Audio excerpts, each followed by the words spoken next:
주안의 만나 7월 10일 목요일 묵상을 함께 나누도록 하겠습니다. 오늘 말씀은 요한계시록 6장 1절에서 17절까지의 말씀으로요. 여섯인을 떼다 라고 하는 제목으로 함께 묵상을 나누도록 하겠습니다. 오늘 본문에서는 두루마리의 7인 중에서 여섯인을 떼는 장면에 대해서 말씀을 하고 있습니다. 우리가 요한계시록을 읽을 때 가장 두려워하는 부분이 6장에서 16장까지의 내용들입니다. 이 내용들 속에는 환란에 대한 묘사들이 들어가 있기 때문이죠.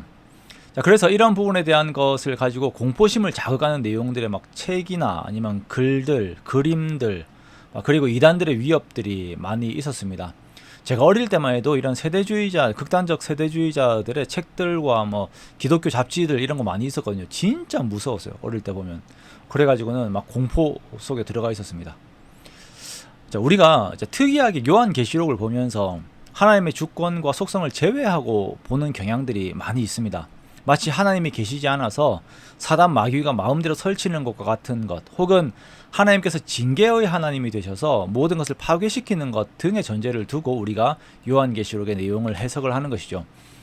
자, 우리는요, 그 요한계시록의 이 부분을 읽을 때에, 제가 아까 6장에 16장까지 그 환란의 내용들을 쭉 읽어 나아갈 때에 4장에서 5장의 그 천상의 예배의 모습들을 보면서 그 속성 안에서 뒷부분을 읽어야 합니다. 그 속성이라고 하는 것은 하나님의 언약, 그 선하신 언약이 변하지 않고 유효하다는 것. 자, 이것은 4장 3절에서 나오는 보좌의 주변에 둘려져 있는 그 무지개의 의미입니다. 무지개는 노아에게 보이신 하나님의 약속을 의미하시는 것이죠. 그러기에 이 약속의 유효함 속에서 우리는 기대와 위로 안에서 이 메시지들을 보아야 합니다. 자, 두 번째 우리가 주의해서 보아야 하는 것은 하나님의 보좌가 비어있지 않다라는 것이죠.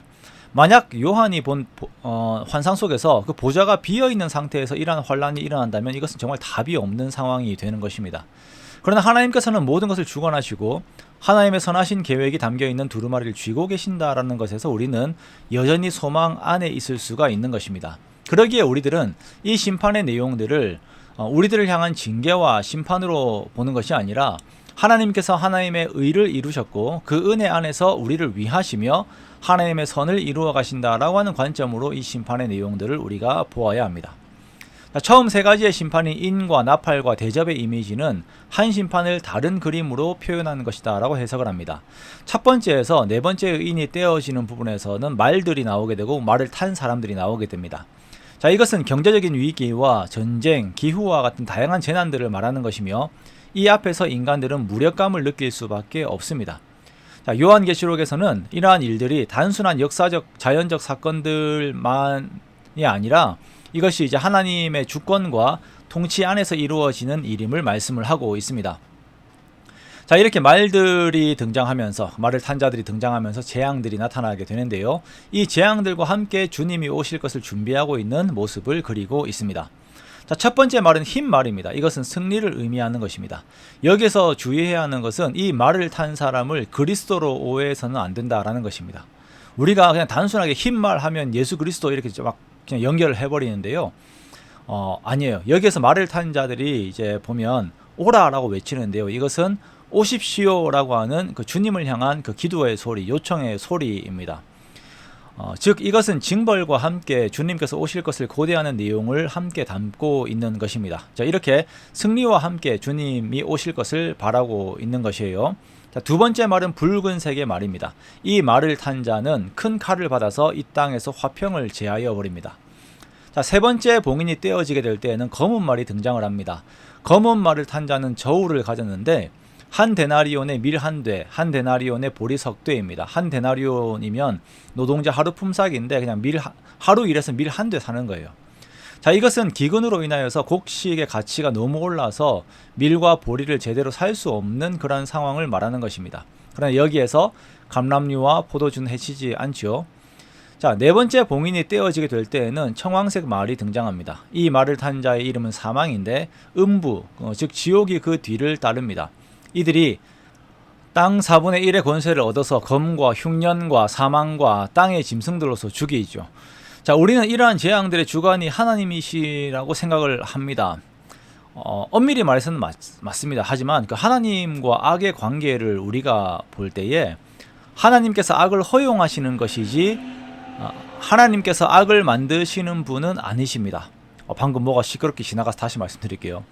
자, 하나님과 악의 관계를 우리가 볼 때에 하나님께서 악을 허용하시는 것이지 하나님께서 악을 만드시는 분이 아니십니다. 다시 말해서 세상의 악으로 인하여서 이러한 재앙들이 스스로에게 만들어지는 것입니다. 그리고 하나님의 심판이 날이 오고 있는 것이죠. 그래서 이제 오라 오십시오라고 하는 말을 탄 자들의 그 정갈과 같은 내용들이 있는 것입니다. 자, 다섯 번째, 인이 떼어질 때는 순교자들의 영혼들이 올리는 기도가 나옵니다. 자, 하나님의 말씀을 전하다가 죽은 자들이죠. 이들이 심판을 요구하면서 자신들의 피를 갚아달라고 하는 기도를 합니다. 이것을 우리가 잘못 생각하면 이거 원한을 갚아달라, 복수를 해달라 이렇게 말하는 것이라고 생각을 할 수가 있는데요. 아니죠. 하나님의 말씀을 쭉 따르다가 살아온 사람들의 삶의 모습을 보면은 그러한 성격이 아닙니다. 정의의 추구예요. 정의의 추구. 스데반이 죽고 나서 하나님 복수해주세요 이렇게 하는 것이 아니에요. 이들이 정의의 추구입니다. 하나님의 공의와 사랑이 세워지기를 원하면서 결국 이들은 죽음까지도 택하게 되었고 하나님의 공의를 위한 외침이 계속 되고 있는 것입니다.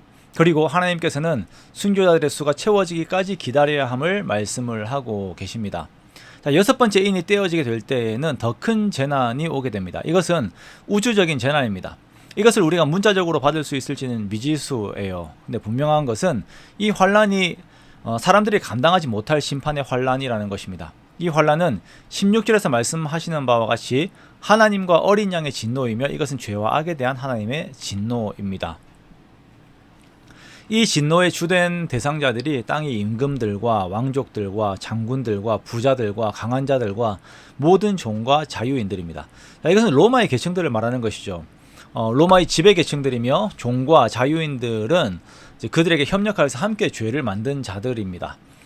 자, 하나님의 진노가 어떠한 방식으로 이루어질지는 우리가 정확하게 알 수가 없어요. 왜냐하면 우리가 아직 그 타락한 가운데 있기 때문에 하나님의 그 이김의 승리의 개념에 대해서 정확하게 우리가 완전하게 인식할 수 없습니다. 마치 십자가의 죽음이 승리라고 말씀하신 것과 같이 악을 이기는 사랑이 어떻게 나타날지 모르는 거예요. 그러나 분명한 것은 하나님께서 죄를, 악을 간과하지 않으시고 대적하시며 그 모든 것들을 결국 이기신다라는 것입니다. 자, 우리가 이러한 하나님의 통치를 믿으며 하나님 앞에서의 삶을 살아가는 것입니다. 악이 힘을 얻는다라고 해서 그것에 편승하는 것이 아니라 끝까지 하나님의 사랑과 공의를 따르며 하나님의 편에 서는 것입니다. 오늘의 어지러운 세대들 속에서 우리 하나님의 통치를 바라보며 우리도 함께 이기는 우리가 되기를 원합니다. 그래야 해서 아무리 세상이 힘들고 악이 판을 친다라고 하더라도 예수 그리스도의 승리를 함께 바라보면서 선함 가운데에서, 공의 가운데에서 담대함의 삶을 살아가는 저와 여러분의 복된 사람들이 되시기를 주님의 이름으로 축원합니다.